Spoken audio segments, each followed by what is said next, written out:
राधे राधे। मुझे पता है कि होली की वीडियो एडिट करने में मैंने इतना देरी कर दी, रंग पंचमी आ गई और मैं अभी तक होली की वीडियो एडिट कर दूँ। तो सुबह सुबह मैं बना रही थी खाना और मेरे हस्बैंड लड्डू गोपाल और बाल गोपाल सबके साथ होली खेल रहे थे, क्योंकि और सिया से भी खिलवा रहे थे। सिया से भी खेल रहे थे कि आप राधा रानी के साथ होली खेलो, और राधा रानी सिया अपनी पिचकारी से राधा रानी के साथ होली खेल रही थी। एक ना तांबे के पात्र में इनको बिठा कर इनके साथ गुलाल वगैरह लगाया जा रहा था। और अब फाइनली खाना वाना खा के हम लोगों ने ये सब कुछ ना ग्रहण से पहले ही कर लिया, और ग्रहण में हम लोग नीचे चले गए होली खेलने के लिए, क्योंकि हमारी सोसाइटी में भी होली खेली जा रही है। तो मैंने अपना सबसे पुराना सूट ढूंढ लिया है जिसको पहन के मैं होली खेलने जाने के लिए वाली हूँ। और सिया के लिए एक छोटी सी पिचकारी, पहले हम ना वो वाली पिचकारी लेकर आते जिसमें पानी नहीं भरते, सिया से वो चलाई नहीं जा रही थी। फिर सिया से हम ये वाली पिचकारी लेके आए, और मुझे पता नहीं चला होली खेल के आने के बाद सिया ने ये पिचकारी कब डस्टबिन में फेंक दी, मुझे पता ही नहीं चला। फाइनली हम लोग नीचे जा चुके थे और नीचे ना फुहारे लगे हुए थे, डीजे चल रहा था, डांस हो रहा था और होली सेलिब्रेशन हो रहा था। अब मेरे हस्बैंड को तो डांस आता ही नहीं है, थोड़ा बहुत डांस मैं ही करती हूँ।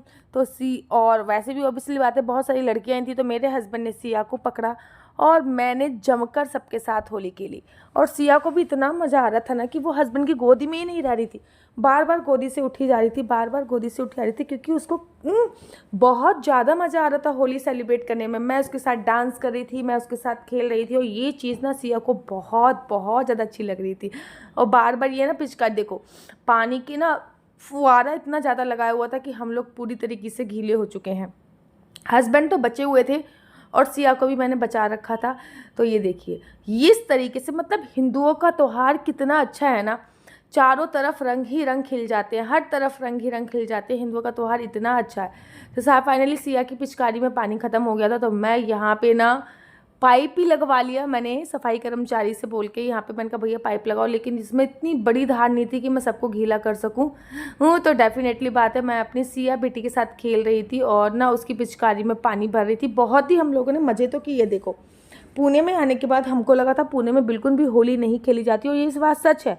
पुणे में ना बहुत ज़्यादा होली नहीं खेली जाती। 2 साल हम लोगों ने होली बनाई अपनी, जहाँ पे हम किराए पे रहते थे, वहाँ पे तो बिल्कुल भी होली नहीं खेली जाती थी।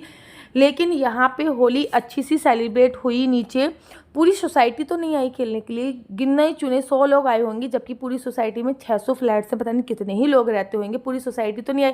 और हम ठहरे मथुरा वृंदावन के। हमको दिवाली से ज़्यादा होली अच्छी लगती है, और होली से ज़्यादा हमको जन्माष्टमी अच्छी लगती है। और वृंदावन में होली इतनी खेली जाती है, इतनी खेली जाती है कि होली नहीं होला होता है, 1.25 महीने तक ये प्रोग्राम चलता है। तो मैं तो भैया यहाँ पे जिन जिन को जानती थी, मैं बहुत ही कम लोगों को यहाँ पे जानती हूँ, बहुत सारे लोगों को जानती नहीं हूँ।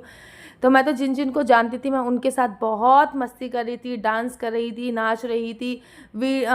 और ना ये बहुत, क्योंकि ना मेरे को ना यहाँ पे आने के बाद मेरा शेड्यूल इतना बिजी हो गया है कि ना मेरे को बिल्कुल पर्टिकुलर टाइम ही नहीं मिल पाता। यहाँ पे आने के बाद मेरी क्लासेस हैं, मेरी कुंडलियाँ हैं, मेरी हाँ, और मोर क्लासेस है, 7 से 8 10 तक क्लासेस हैं दिन में। और ना ये सच्ची में मैं ये वीडियो ना कल और परसों एडिट करने के लिए सोच रही थी, लेकिन कल मेरे पास इतना काम था, इतना काम था कि रात को ना जब मेरे हस्बैंड आए तो मैंने अपने हस्बैंड से कहा मेरे सिर में बहुत दर्द हो रहा है। उन्होंने कहा क्यों? मैंने कहा यार इतनी ज़्यादा कुंडली, कम से कम 13-14 कुंडली मैंने कल देखी। तो इतना काम था मेरे पास कल कि मेरे को वीडियो एडिट करने के लिए टाइम ही नहीं मिला। आज भी है काम, बट मैं कल की तरह अपना सिर दर्द नहीं कर सकती, क्योंकि कल इतना काम किया है मैंने कि फिर मेरे बाद में ना मेरे सिर में बहुत तेज़ की दर्द हुआ यार। मतलब एक कुंडली बताने में मैं आधा घंटे का टाइम लेती हूँ।